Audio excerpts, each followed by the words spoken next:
आज उत्तम सत्य धर्म है।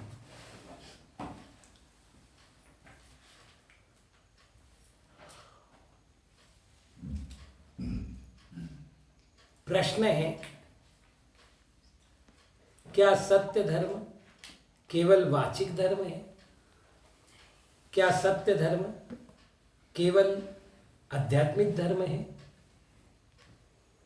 तो उत्तर है, सत्य धर्म एक आध्यात्मिक धर्म है जिसकी पवित्रता क्षमा, मार्दव, आर्जव और शौच ने बनाई है। मन में कषाय की धधकती हुई अग्नि जब शांत हुई तो मन से निकलने वाले जो वचन थे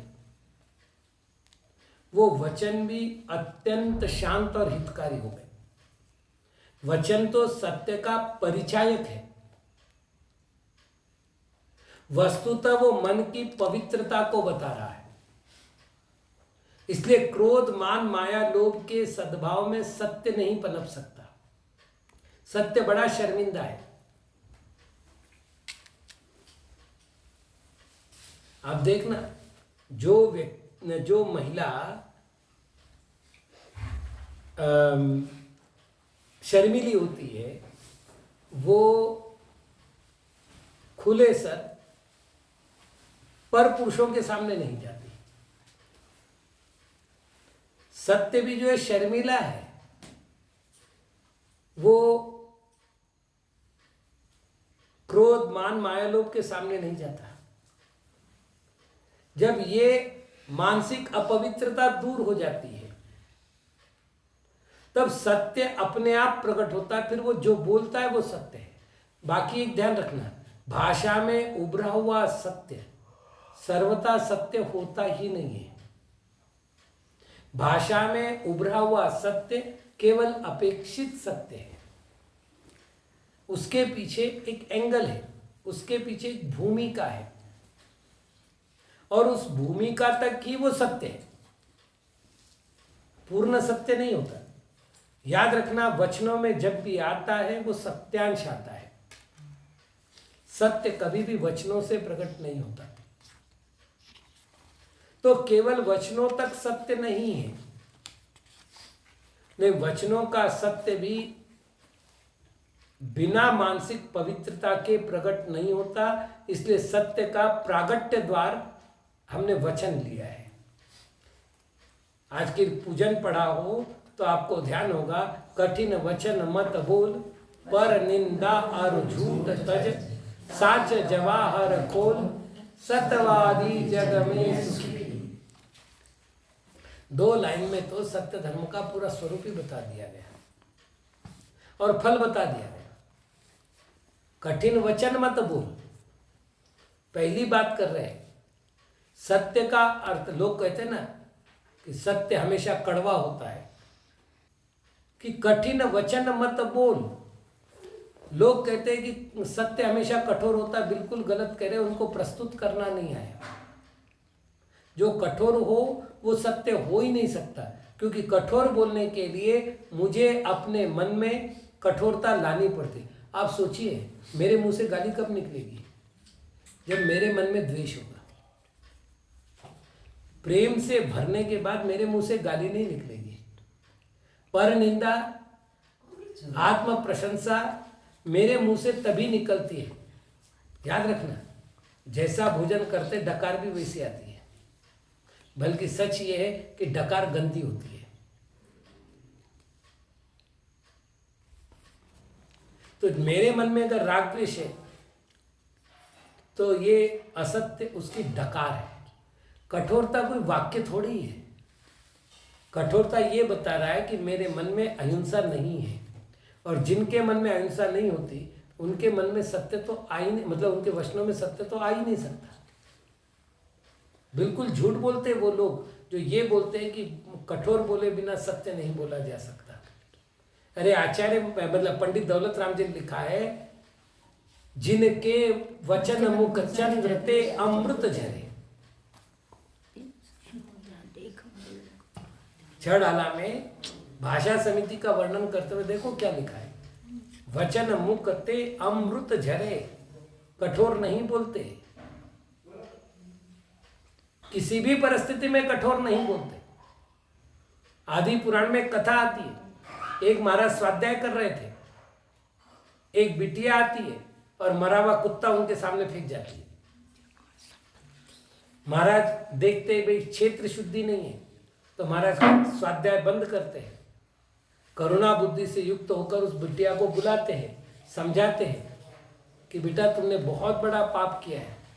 बिटिया कहती मेरे से गलती हो गई, प्रायश्चित क्या करूं? तो बोले तुम यदि इन पापों से बचना चाहो तो श्रुत ज्ञान व्रत करो और जिनगुण संपत्ति व्रत करो। यह आदि पुराण की कथा है। मतलब इतना बड़ा उपसर्ग करने के बाद भी उस पर कोई कठोरता नहीं दिखाई। अरे इससे बड़ा उदाहरण क्या होगा यशोधर मुनिराज और राजा श्रेणिक की कथा से। 3 दिन तक मुनिराज पीड़ित रहे, राजा ने मरा हुआ सर्प उनके गले डाल दिया, कोई लेना न देना मुनिराज का। लेकिन जब हाथ उठा तो धर्म वृद्धि रस्तु का हाथ उठा, हाथ नहीं उठा मारने के लिए। रिद्धिधारी मुनियों को हाथ उठाने की जरूरी नहीं है। आशीर्विष रिद्धि है, दृष्टि विष रिद्धि है। आग उठा करके देख ले तो सामने वाला भस्म हो जाए। लेकिन जब मुनिराज अंतर मन से पवित्र होते हैं तो किसी का भला करने के लिए उनकी प्रवृत्ति जाती है। कठोर सत्य का रूप हो ही नहीं सकता। पर निंदा, आत्म प्रशंसा, ये तो लौकिक दोष भी है। आप देख लेना, बिल्कुल जिसको सम्यक तो मिथ्यात्व की अकल नहीं है, ऐसे व्यक्ति की भी जब सभा में प्रशंसा होते तो वो कहता मैंने क्या किया, मैं तो तुच्छ हूं।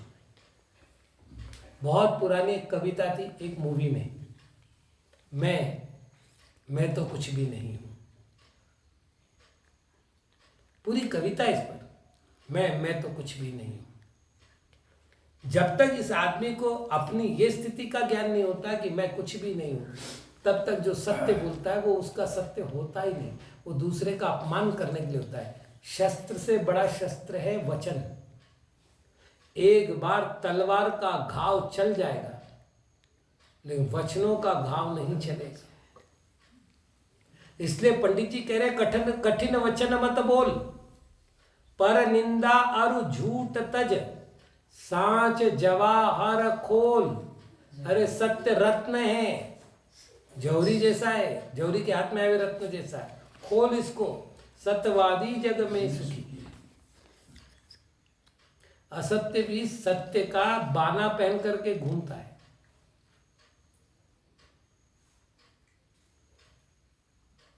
आप समझ रहे हैं मेरी बात? असत्य भी सत्य का बाना पहन करके घूमता है।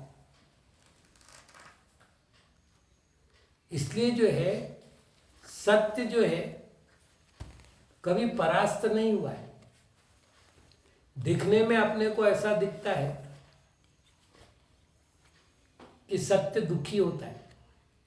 याद रखना, सत्य जो है वो किसी मूवी के हीरो की तरह होता है और असत्य जो होता है वो किसी मूवी के विलन की तरह होता है।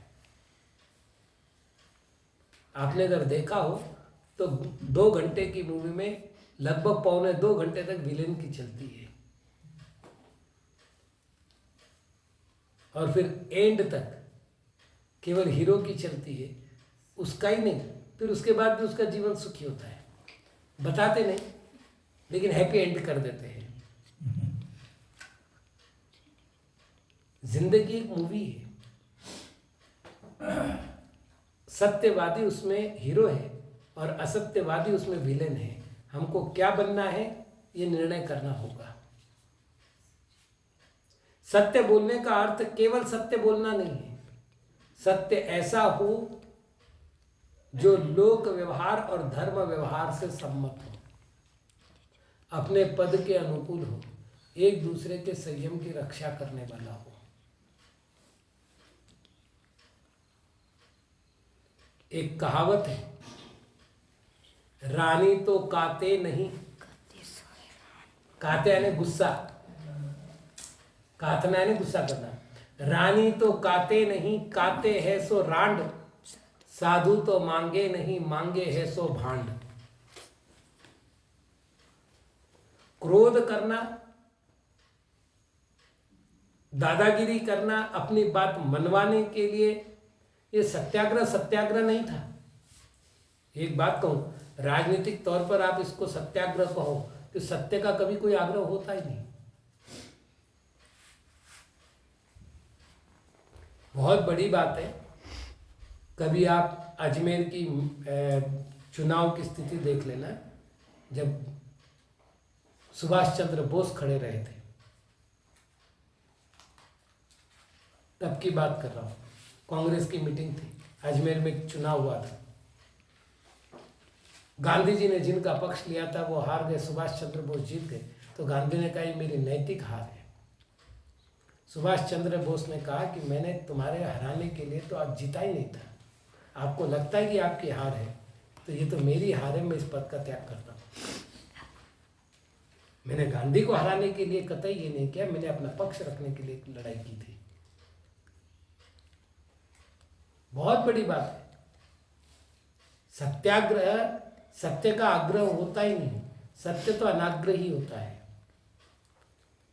सत्य को किसी आग्रह की आवश्यकता ही नहीं पड़ती, क्योंकि उसकी अपनी एक क्षमता है। इसलिए लोक मर्यादा में जो जितना सत्य होता है उसकी लोक में उतनी विश्वसनीयता बढ़ती है। कहते हैं कि लकड़ी की हांडी एक बार से ज़्यादा आग पर नहीं चढ़ती, और एक बार जिसका असत्य उजागर हो गया उस पर कभी कोई विश्वास नहीं करता। सगी मां नहीं करती, दूसरे तो बात क्या करें। इसलिए जो आदमी नियमित रूप से सत्य बोलता है, और सत्य भी कौन सा, जिसमें हितता हो, मितता हो, प्रियता हो, जिसमें यहलोक भी कल्याणकारी हो और परलोक भी कल्याणकारी हो, ऐसा वचन बोलने वाला जीव ही अपनी आत्मा को इतना पवित्र बनाता है कि इसके मुंह से निकले हुए वचन, एक ग्रंथ का नाम बता रहा हूं आपको, सुक्ति मुक्तावली। इसमें जो उदाहरण दिया है, बड़ा अनोखा उदाहरण दिया है। अग्नि शीतल जल बन जाता है, वन नगर बन जाता है, वगैरह कई सारे उदाहरण दिए, आप देख लेना उसको। तो कहने का तात्पर्य यह है कि जब आप कभी सत्य बोलते हैं तो सत्य की जो क्षमता होती है वो आपको इतना सक्षम बनाती है कि आपको उसके लिए कोई बहाना नहीं करना पड़ता। याद रखना, मुझे झूठ बोलना है ना तो खूब विचार करना पड़ता है। कहाँ गए थे, मैं तो कमरे में बैठे, मैं तो कमरे में आके गया, नहीं तो उस समय मैं लघु शंका गया होगा, नहीं लेकिन आप तो उधर से आते हुए नहीं दिखे, नहीं मैं आज उधर गया होगा। आप समझ रहे ना, सत्य बोलने के लिए परिश्रम नहीं करना पड़ता। सत्य हमेशा भार विहीन होता है, उसको कोई बहाना नहीं करना पड़ता। एक सत्य को, असत्य को छुपाने के लिए 100 असत्य का सहारा लेना पड़ता है, लेकिन एक सत्य को सिद्ध करने के लिए कोई भी सत्य की आपको सामना नहीं करना पड़ता, वो सच्चाई अपने आप प्रकट हो जाती है। इसलिए यदि हम अपनी आत्मा का उद्धार चाहते हैं तो हमें सत्य धर्म का पालन करना चाहिए। आज इतना ही। ओम नमः।